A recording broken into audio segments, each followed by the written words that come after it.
Is it on? Thanks everyone for coming. I'm Ian Conyers. I work with a company. Well, actually, this is the second annual Black Bitcoin Summit. Let's give it up for that, right? 2 years strong. I gotta thank the team, John, that they put together, as well as Sinclair Skinner. For those of you who are from DC or just from the diaspora, you know that he's been committed, born in the struggle, making sure that folks are being liberated around the world financially, mentally. I'll never forget leaving a campaign in 2012, and if those of you who've been in DC, you remember the Stop Disrespecting My President, the Noops and Qs united for Barack Obama in 2012. He took this tour bus around the United States of America, literally fundraising on his own without any official endorsement, and it's just phenomenal to see his ideas come into fruition for so many people. So we'd be remiss without thanking the sponsors as well. So I work right now for, a little background, I'm from Detroit. I spent a term in the Michigan legislature as a state senator representing Detroit, Michigan, my hometown. It was an honor. I worked on transportation primarily. Michigan, if you looked in the last election cycle, the voters bipartisan went to the ballot and did something very excitedly. They legalized adult use cannabis without question across the board. So you are now also tying expungement into that conversation, where you have hundreds of thousands of people who are able to get their records removed, victims of the war on drugs specifically. You're also allowed to have a 12-plant home grow, which is very important for those in the access community. So much of the work that we do comes out of the medical program that we started years ago. You have about 800,000 folks in that market. And what I wanted to do to kind of set the stage is just to give context on what I've seen this year happen in the adult use and medical expansion market. And I think that'd be relevant when we talk about how do we look at vertical integration and non-vertical integration, i.e., where are the places you should be thinking in terms of investment, and then how does crypto play into that, just very briefly. As you know, there's another country that's not too far from here, but really, really close to Michigan, Canada, where it's totally federally legal, just across the board from coast to coast. The relevance of that is significant when you think about crypto companies and you think of companies being able to go public on the Canadian stock market. A lot of the folks that you're seeing play in this space are also publicly traded on the stock market and doing business as entities in this country. So it's important to understand where some of the capital is coming from.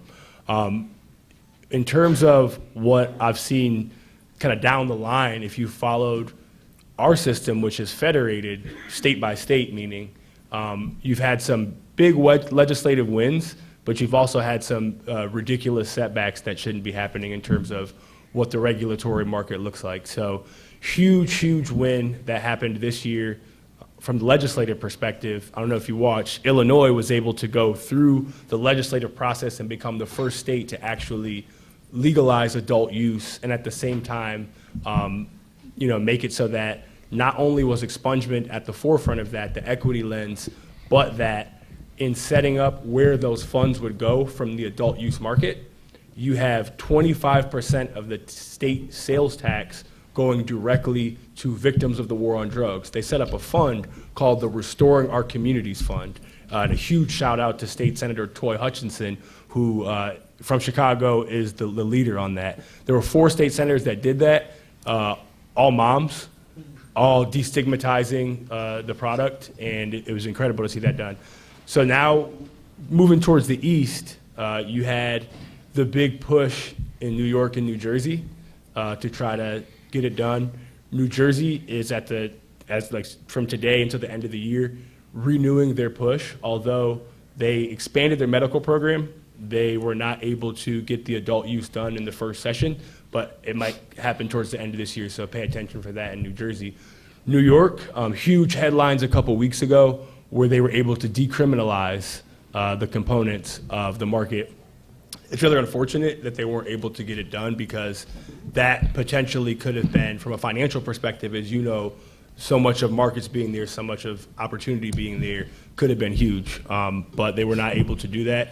I often say, as this next next legislative cycle comes up, should be very wary of the total decriminalization without legalization, because as you know, in a lot of states that are partisan across this country, they've coupled the package of folks getting their rights back, folks getting their restorative justice back with that legalization path. So it's the only way it's been very palatable.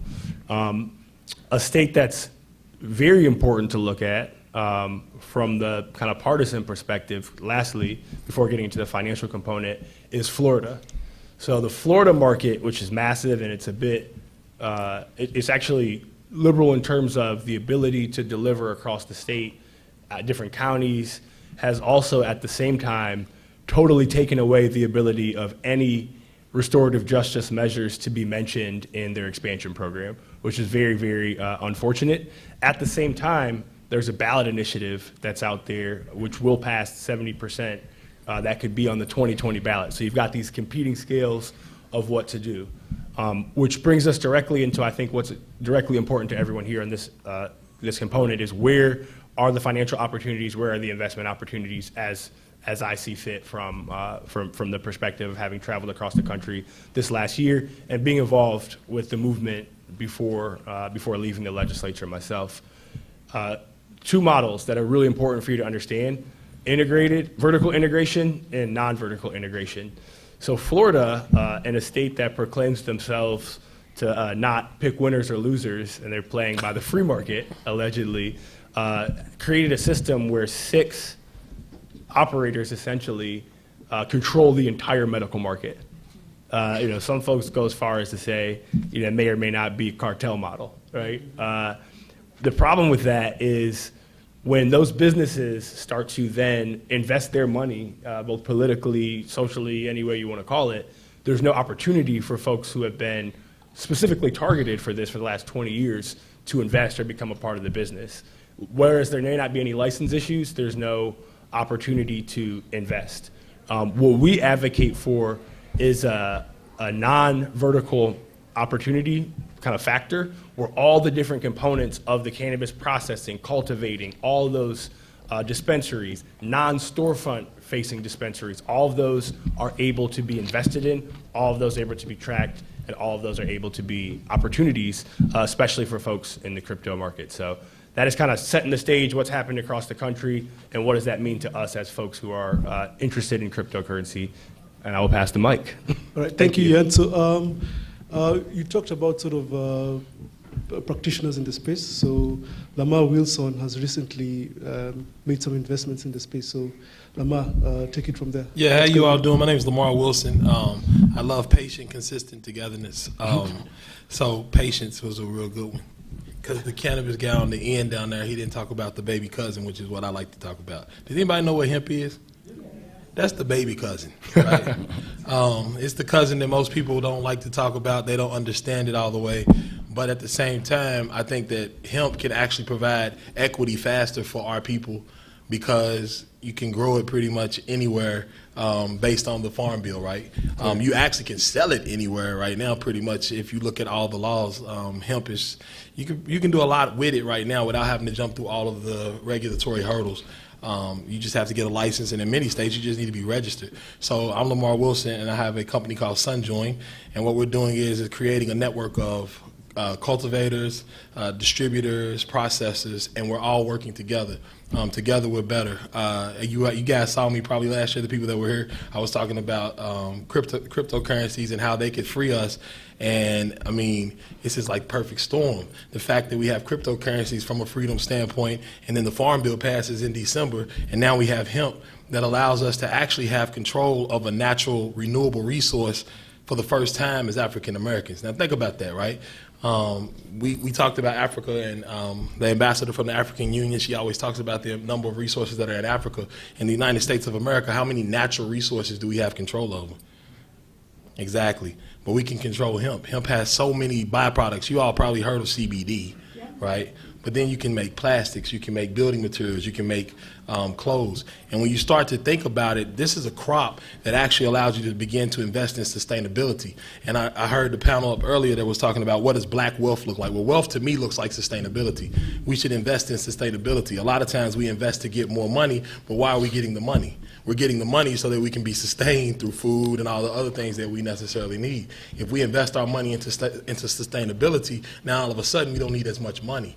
You get what I'm saying? So hemp is an actual crop that provides that, and hemp and crypto together, it changes the game for us. And if we understand where we are right now from a historical standpoint of having this type of control, from an African American standpoint, from people who are on the lower socioeconomic scale, those farmers that have had struggling farms, if we start to learn that we can take this crop and empower ourselves through vertical integration in that sector, man, I'm telling you, it's powerful. And I know everyone loves to talk about the big cousin because he's flashy and he plays rock and roll. You know what I'm saying? But Lil Cuz is in the juke joints playing the blues, right?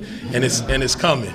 So yeah, that's what I wanted to say, and then I of course we'll have some more questions. But Yeah, so Corey, you're also a grower, so what's your perspective? Well, first of all, thanks for having me here, guys. I'm Corey Barnett.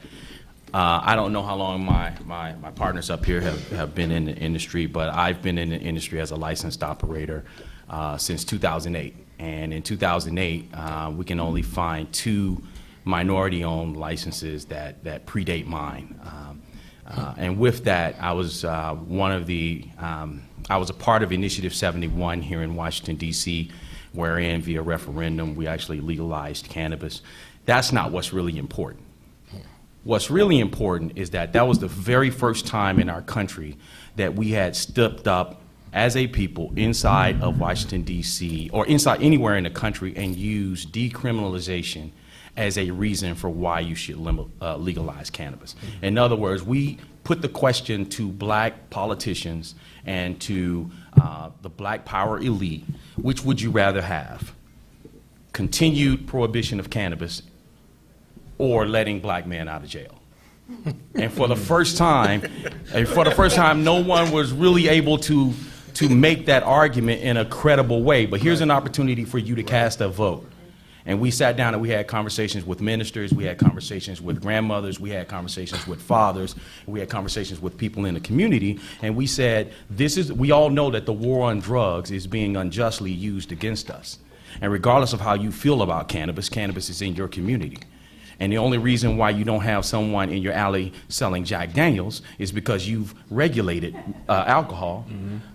And so if you want to get it out of the darkness, and if you want to get it out of the street corner, and if you want to get my cousin and my brothers out of jail, then cast this vote, regardless of how you feel about the product. Yeah.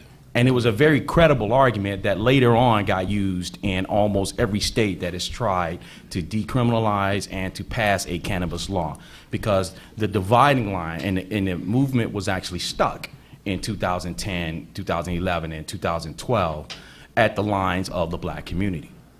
And so we were able to build that kind of an argument and actually make for some change that is actually having some very positive effects. Like here in Washington, D.C., when we were able to get decriminalization to actually happen, we went from locking up 2,420 brothers and sisters the year before to less than 167 the year after.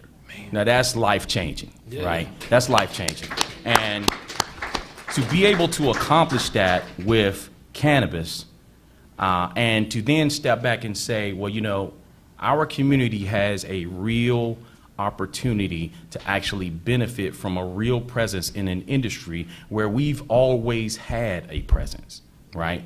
We've been in let's call it the illicit market for quite some time, right? But now you have literally the creation of billionaires while they're writing the laws in a way that we can't participate, right? That's incredible when you think about it, right? Our firm has been very active in trying to make sure that that doesn't happen right here in Washington, D.C. And Washington, D.C. is currently the only city in the country where you have 50% black people in the city, and you have more than 50% of the dispensaries are black owned. It is the only place where that exists, and it's largely because we have managed in the district to step up and actually create a model that is designed by the people and does not benefit you solely because you have money or solely because you have been in the industry for 20 years, or anything like that, but more so benefits you because you have been a resident in this district and you've been living in an area that has been hit hard by the war on drugs. And so if we're going to create opportunities in this community, you should have you should have an opportunity to be a part of that community. How does that relate to cryptocurrency, right? Because that's kind of what we're here to talk about. My firm and I, we've also been working on a platform that is, because both the hemp industry and the cannabis industry are largely analog, meaning, and what I mean by that is almost all transactions take place because either somebody picked up the phone or somebody was standing face to face and somehow we shook hands. But I have never seen a forward contract in either hemp or in cannabis. I've never seen a futures contract. I've never seen any sort of formal, long-lived, documented supply agreement that exists in a substantial way, right? So what we've done is we've created this platform that allows wholesale transactions taking place between producers, growers, and retail establishments, dispensaries, or whatever you want to call them, depending on what state you're in, to actually conduct business and for the first time to begin to actually trade the commodity without actually taking possession of the commodity. Meaning that if my brother here is a grower and he has 5,000 pounds of, say, sour diesel, and my brother here is a dispensary and he needs 50 pounds of sour diesel but wants to get it 10 pounds a month for the next 10 months or 5 months, then he can go on to the exchange and actually make that order without having to actually pick the phone up, and the exchange will handle it. The exchange will insure it. The exchange will do everything except flow the funds. And the only reason that the exchange can't flow the funds is because banks won't bank the exchange. But the technology is such that we have the ability to actually allow businesses to pay their bills. So if I need to send a check to the plumber, you can send a check to the plumber. If I can do all this, blockchain solves that. Cryptocurrency solves that problem. And there are several technology platforms in need of the very same sort of money service business approach. And so, my perspective, or I think the cannabis industry's perspective on cannabis, on cryptocurrency, is not necessarily as much about security as it is about track and trace. And obviously you need to be secure on the platform that you use for track and trace, but it's more so about being able to digitize cash and having a place to conduct business, record the fact that that business has been conducted, and then make sure that the funds get transferred to one other person's account and that they can then obviously decouple and get back to the fiat at whatever point in time they need to. And then lastly, states are really looking at these kinds of platforms because they're having a problem collecting taxes. They're changing laws because they're in pursuit of money. However, they're not able to actually get the money because the businesses can't digitize cash.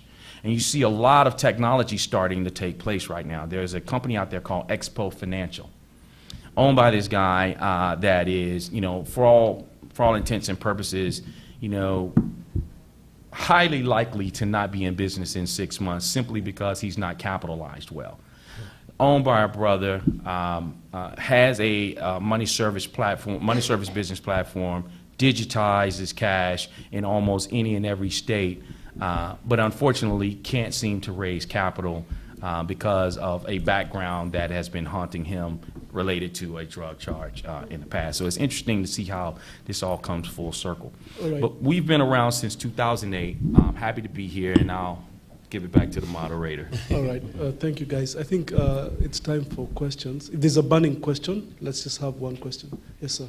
So I have a question. So I actually live in Florida, which but so one thing that I question or kind of started considering is I know that you pay a lot of attention to the legal aspects and some of the financial aspects, but whether the insurance companies are starting to come forward.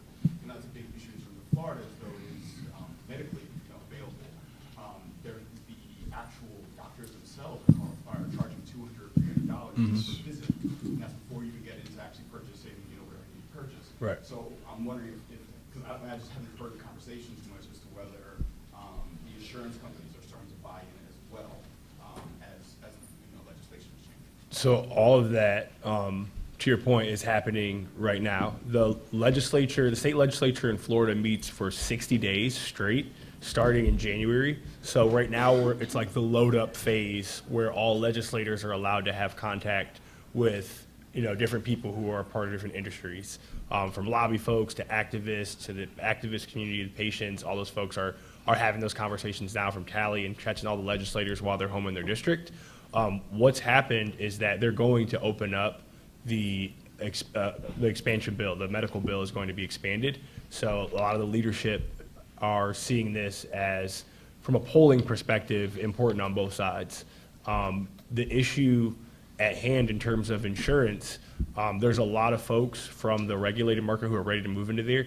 Confer is one of the largest insurance operators, but you have to remember, folks who are good at it in certain states have to get licensed in a separate state because there's no federated model. You have to be based in that state to be able to actually make that product, that insurance product, available.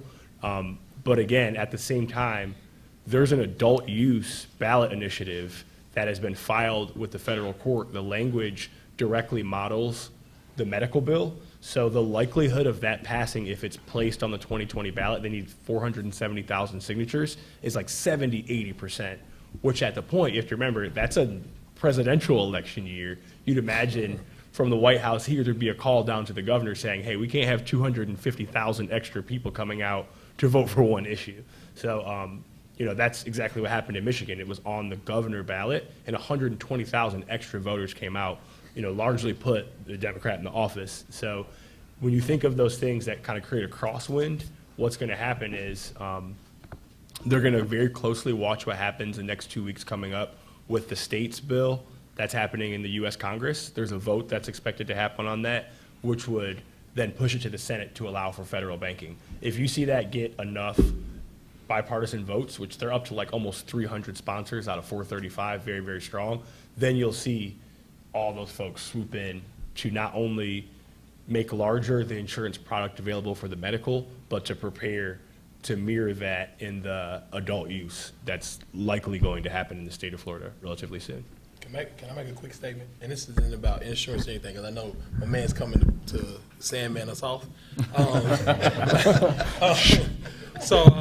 What I wanted to say is, though, one good thing about all of this, right, is that we're in a position right now to actually be at the forefront of something. Like, just keep thinking about that. Know that we're at the forefront of cryptocurrency. We're at the forefront of the cannabis industry. And another thing I wanted to say is that right now, because marijuana is not legal federally, that there aren't many places for you to be and invest. But you can invest with us at SunJoin. WeFunded.com/SunJoin. Join over 500 people investing in the industrial hemp industry right now. And I wanted to say that because that allows you to have equity in what we're doing as well, and join the network even if you're not a farmer or a distributor or something like that. So thank you guys, man, for having us up here. And We got appreciate time for it. one more There's question. somebody back in the back. We got time for one more. Yeah, we'll take that question real quick. Yes. Yes, ma'am. Actually a comment. I'm from farm country, Uh-huh. and what happens when you start to make a lot of money with your hemp, what I've seen with the tobacco and the cotton, the regular people then come in and decide you can't have the 10 stalks instead of 15, and they make you cut down to 10. Yep. So my question is to be, what kind of regulation or what kind of policies are you trying to put in place to make sure that you can stop that? So here's the thing. The way we're stopping it is by being decentralized.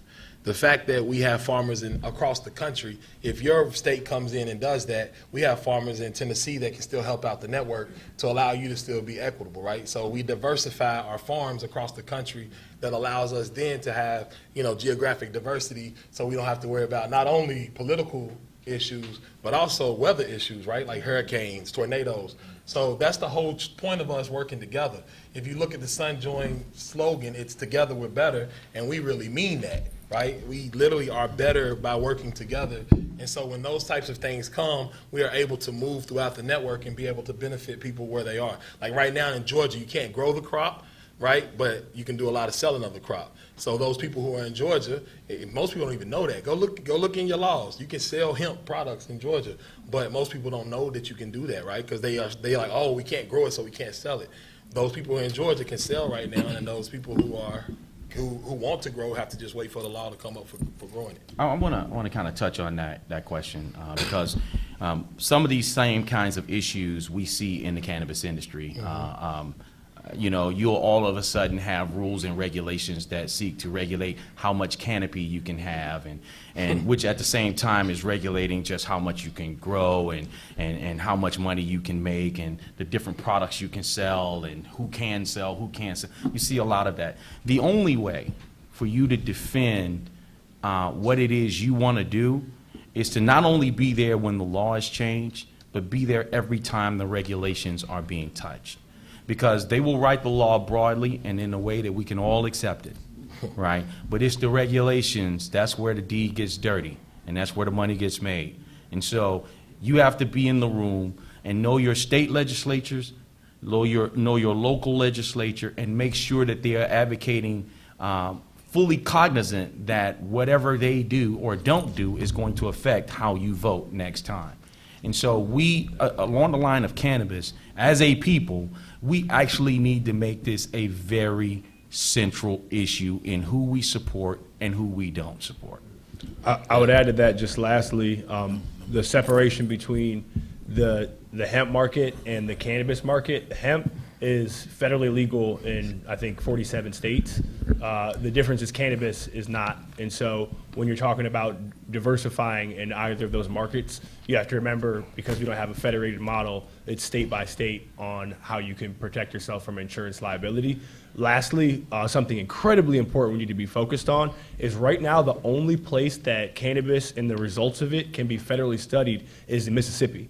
I believe it's at Ole Miss. That's the only university where they can study it. And aside from it being, a bad product, they're not fully expanding on the totality of our research capabilities. We've got so many HBCUs that could be benefiting from this directly, and we need to be pushing our legislators on all levels to open up where testing facilities are able to be, ran through. Let's have a big hand for the Agro-Tech intellectuals.